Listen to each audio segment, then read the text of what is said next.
Well, welcome to the Business Spotlight series. My name is Tanner O'Brien. I'm a senior partner here at Action Coach in Central Texas. Today, I'm sitting down with Pavel Kolenda, who is the owner of Backyard Pod.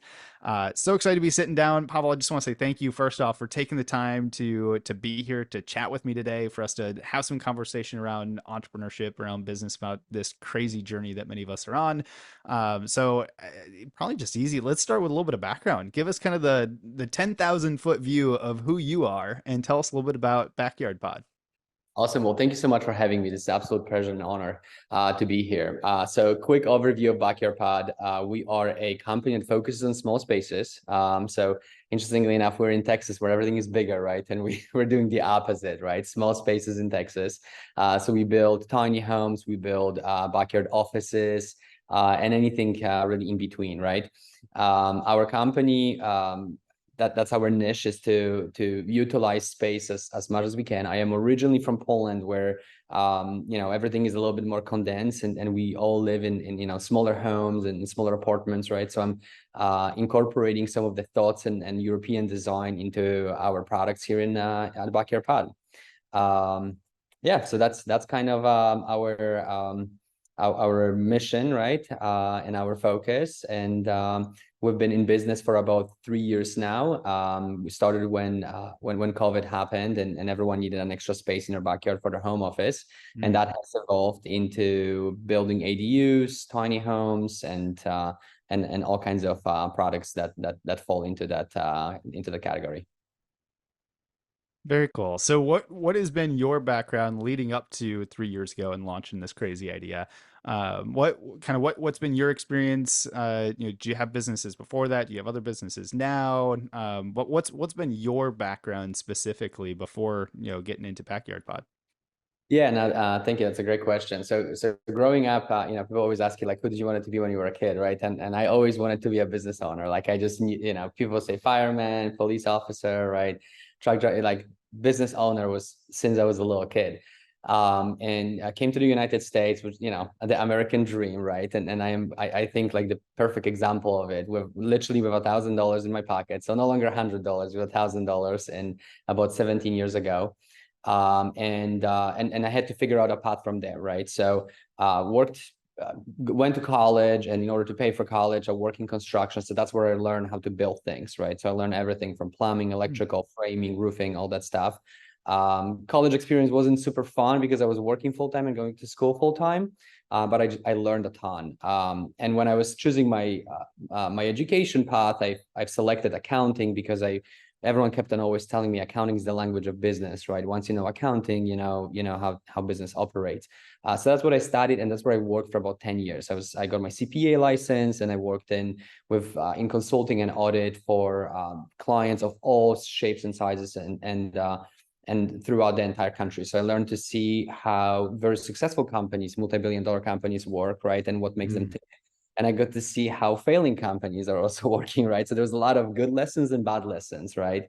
And again, from multi-billion company to small businesses, and some of my clients went from $1 million of revenue to multi-billion-dollar companies while I was working with them. So that was just a really incredible thing to be a part of.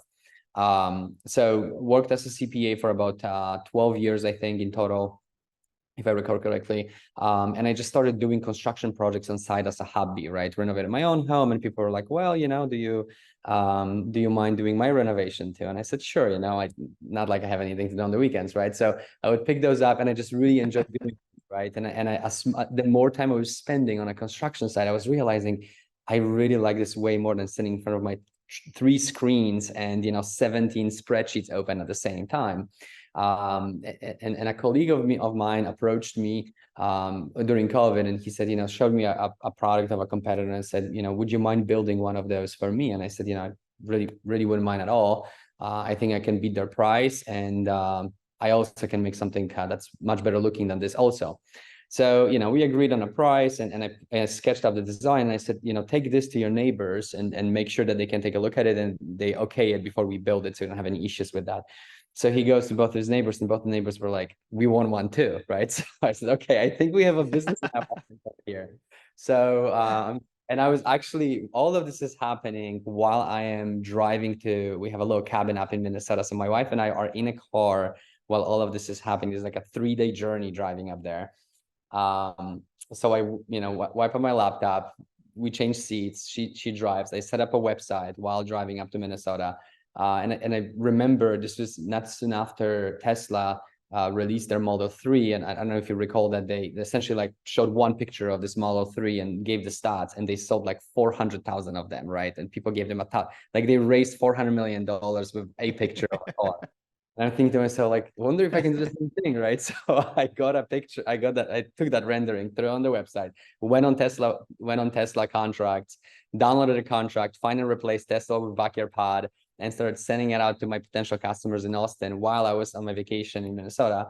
And people were like, sure, this sounds great. Here's $1,000 deposit, right? So by the time I came out from my vacation, I had about 15 deposits actually to build tiny homes here in Austin, which was just incredible, right? The demand was just so crazy. Um, so yeah, so that kind of got me going into that, and I maintained my CPA job for a little bit longer after all this happened. But I started realizing that how important it was for me to devote all of my time and attention to the business. So eventually, my wife actually took over my CPA job, and I went and I fully committed myself to the business, and that has been one of the best decisions I've ever made in my life. And that is such a fun journey. I love the way you launched it and leveraging a really cool thing that was out there with how Tesla did their thing and just basically let's copy paste and do it, and it worked and it's fantastic. I have to ask, so cabin up in Minnesota, we're at in Minnesota. Gull Lake, you familiar with Gull Lake? Yeah, yeah, yeah, Nice. yeah. I'm originally from Mason City, Iowa, and every summer we would go up to Minnesota, and we were up on like Woman Lake and kind of up by Longville and how is it north of Bacchus, I think. Anyway, but Mhm. yeah, we would go up to the lakes up in Minnesota like every single year. That was our family vacation. So I had to I ask because have, I know the area pretty well. and I have a follow-up question I have to ask. Do you water ski? I did, yes, I did. I haven't Okay, in a while, but yes, yeah, yeah, yeah. we'll have Oh to man, get it was back into it. That's like our favorite yeah, thing. yeah. That's Uh, and I absolutely love that stuff. That's something that I have I just have not prioritized, that part of fun in a while. So awesome. Well, I love this. I love the journey, all that kind of stuff. But I want to let's dive in a little bit deeper. yeah. So with the business, with Backyard Pod, I always like to ask, just kind of like role within the business today. Do you have team members that help you out on a lot of things? How many different hats do you have to wear, or get to wear in the business today? Yes. I do have a wonderful team I work with, right? And delegating some of the responsibilities is such a key component of our growth. So we have our core team, and that's divided into our operations, into our construction delivery, our administrative and permits, and our sales teams, right? So that's how we have it divided. And each one of those quote unquote departments has a leader that's overseeing it, right? Um, I'd love to be at a place, and that's personally my goal, to be in a place where I'm going to be more of a week to week person versus day to day person, right? But as our Mhm. business is still fairly young, it's been only 3 years. I'm still fairly involved in each one of those processes. My teammates are extremely hardworking and very very talented and intelligent, and they take on so much responsibility so quickly. But there's still a considerable amount of coaching that's required, right? As we grow as a business. So I'm involved fairly heavily.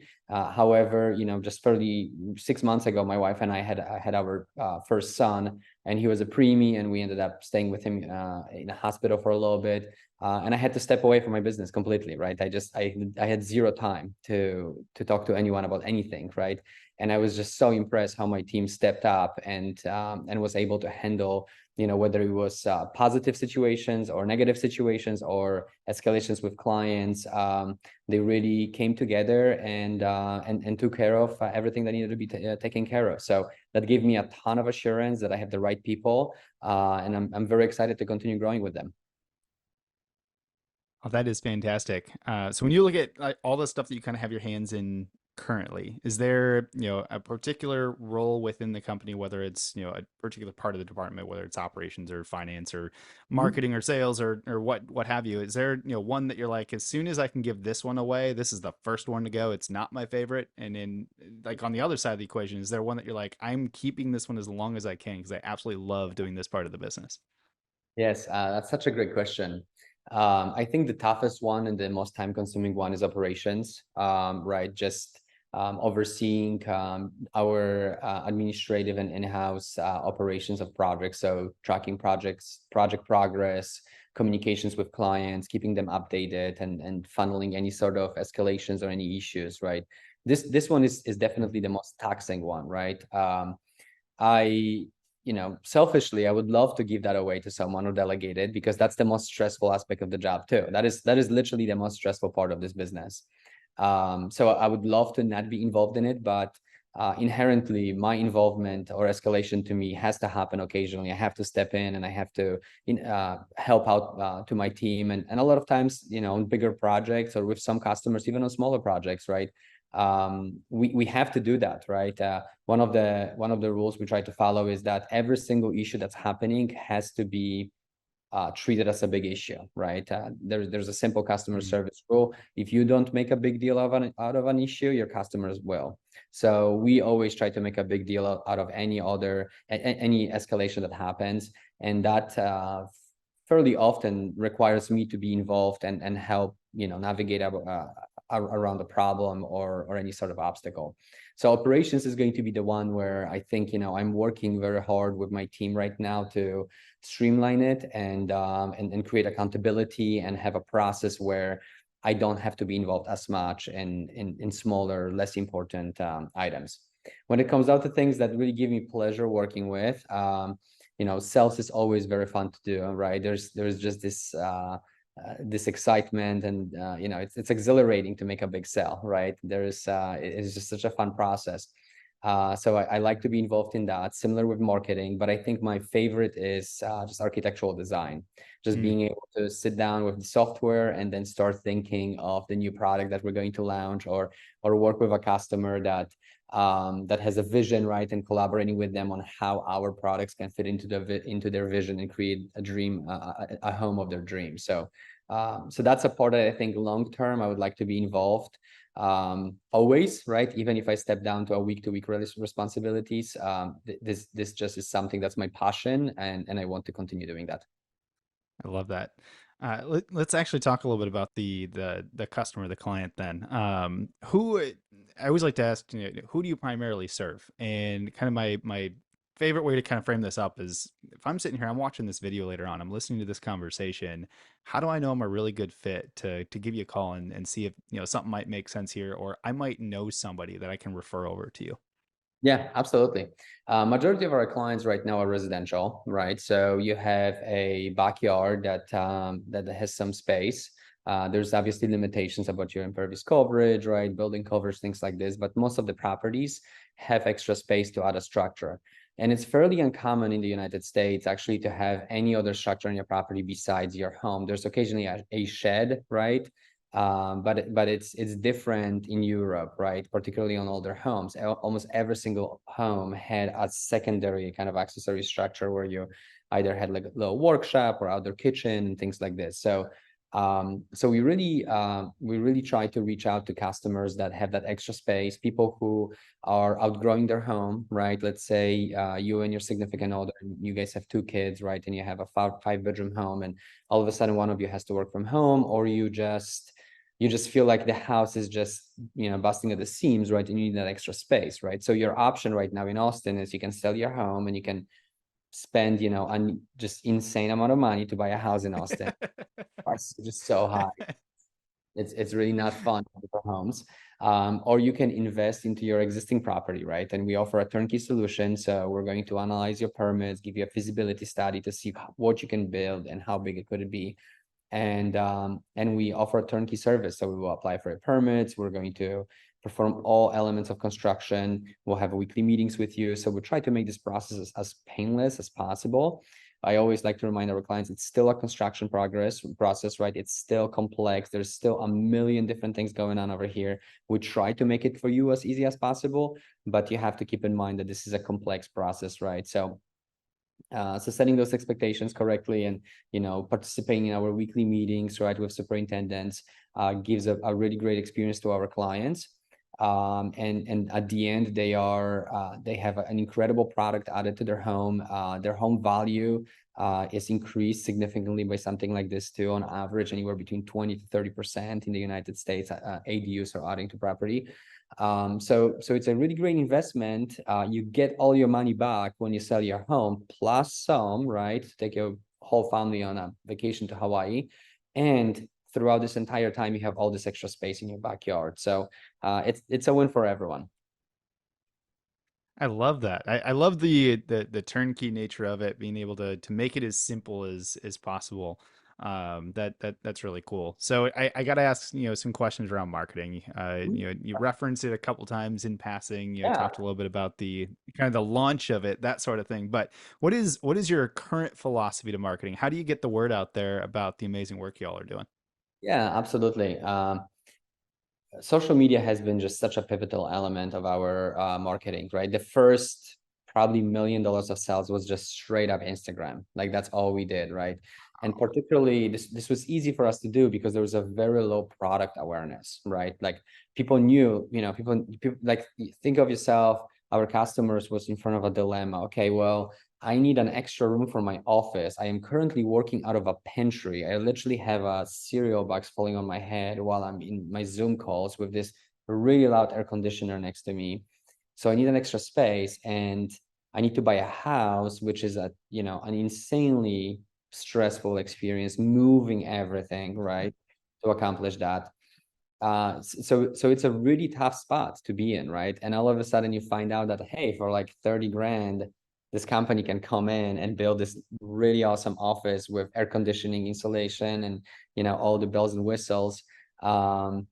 And they're gonna get it done in like 4 to 8 weeks, and it's gonna be ready for move in, right? And they can even help you carry the furniture in, right?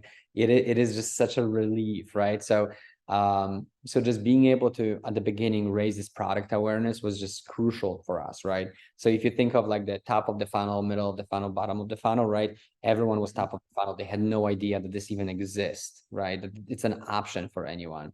So we were just educating people about this, right? Things have changed since then, right? It's been a few years, and ADUs and tiny homes are much more popular. People know that they exist, right? So at this point, we have a lot more competition we have to work with. So it's all about just helping people understand how are we different, right? So we offer premium Mhm. materials in comparison to our competition for the same prices, right? And we're continuing improving them, right? We have a great process of the construction too, where you have an assigned superintendent, someone checking in, versus Joe Schmo construction that's going to show up and you never hear from them, and it's going to take forever to build it. And lastly, we have a great process after the project is finished too. So anything happens, you have AC malfunctioning, you give us a call, and we're going to be there within 48 hours most of the time to address whatever warranty issues you have. So just having that peace of mind that we're going to be there with you throughout the entire process of building, and then you have extensive warranty afterwards. I think it's just a huge competitive advantage for us, and it helps us. It definitely helps us stay ahead of our competition, and it helps us deliver a great experience to our clients. That's fantastic. So, kind of the flip side of the question, anything in marketing that you would maybe tried that didn't work out as well as you had hoped it would, or maybe just some major lessons learned along the way of finding some successful marketing Yeah, strategies? no, great question. So like I mentioned, we're focusing mainly on social media marketing, right? And we utilize Google AdWords as well, right? But it's really kind of just a staple of advertising. Everyone has to do that. Um, we try to participate in some trade shows, but majority of our sales are going through social media. We really haven't had any specific avenues that have not worked for us, where we looked at it and said, this is not money well spent. But one thing that I would like to share with you is that I am a big proponent of bringing processes, or at least major processes, in-house, right? So if anything is a significant element of our profit and loss, right, I would like to explore whether we can perform it in-house and reduce that cost. So at one point, our sales were growing, our company was growing, and we almost found ourselves in a position where we thought, like, do we have resources to be able to continue that growth from the marketing perspective, right? Or do we, or even thinking from the perspective, how like in advertising, or there is this kind of a proverbial thing like, oh, I talked about Drake's newest album, and then all of a sudden I am getting advertisement to buy Drake's newest album on my Instagram, right? Like, how did that work? I just talked, like, is my phone listening to me, right? So like figuring out how that stuff works and doing the same thing for us, right? If someone says like, oh, I need extra space, right? Next thing, Backyard Pod shows up on your Instagram. It was just outside of our capacity really to understand how meta advertising works.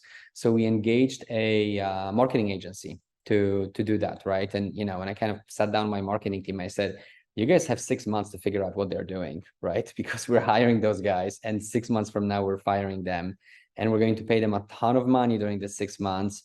And you guys need to figure out like what's the processes they have in place and how to get the results they do. The marketing company came in and immediately increased number of leads, right? They put in some new strategies, some new campaigns, and they worked really well. And my team worked really diligently also on learning, what kind of things they have in place to make that happen, right? And we kind of followed up with what we said. I think we ended up working with them maybe for 8 months, so a little bit longer. But our entire marketing strategy has improved through that process. So it was intense. It was a little bit hard, but it worked for us. And it was a significant cost for us to be able to hire them for a period of time, in addition to our in-house marketing team. But I think it was money well spent. I think our in-house team is much stronger right now, and our marketing approach and strategy is much better as well.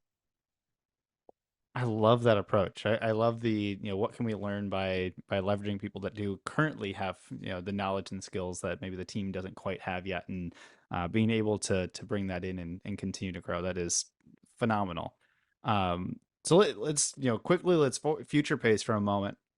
Where are things going the next 3 to 5 years? Where do you see the business 3 to 5 years from now? Where do you see your role within the business when you look kind of 3 years out? Mm-hmm.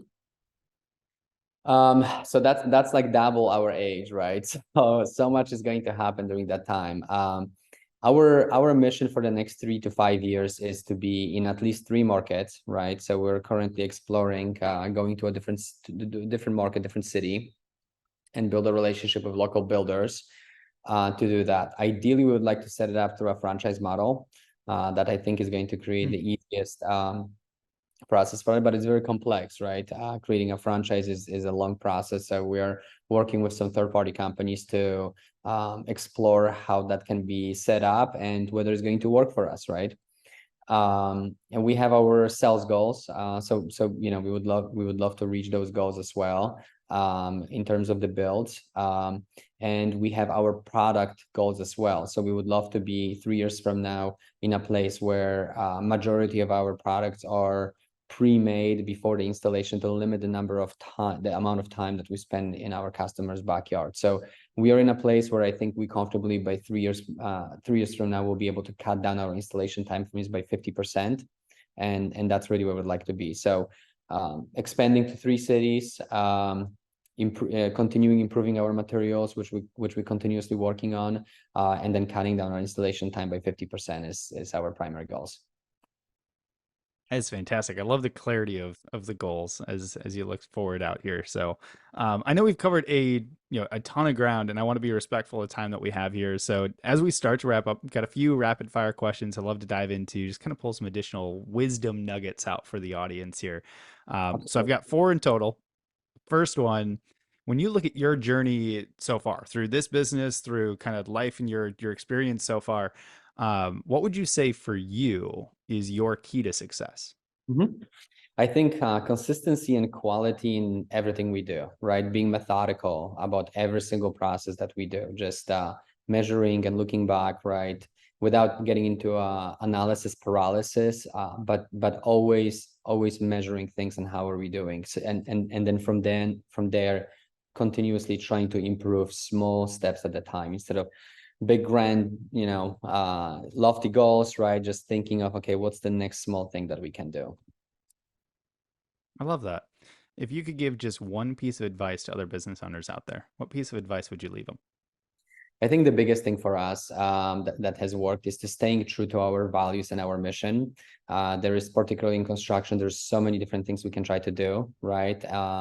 And we constantly get teased with things like, oh, well, we love our pod. Can you do our kitchen? Can you help me with the expansion of my house, right? Just sticking to our, for us, particularly building small spaces, right? And continuing focusing on improving process around there was crucial to relieve any distractions and staying on course with our business. Very cool. What is one book that either you're currently reading or have read most recently that you would recommend to the audience? Mhm. Not trying to be political in any way, but I appreciate the book nevertheless. It's a book by Colin Powell called "It Worked for Me." It's not, the most important. It's the most recently read book for me. It really promotes maintaining a positive attitude and motivating a team from that perspective, and always kind of seeing the light at the end of the tunnel, regardless of what the situation is. I found it to be very powerful, particularly from a person like Colin Powell, who has obviously faced so many different challenging situations during his political career. Hmm, I like it. Final rapid fire question, and this one's just kind of fun.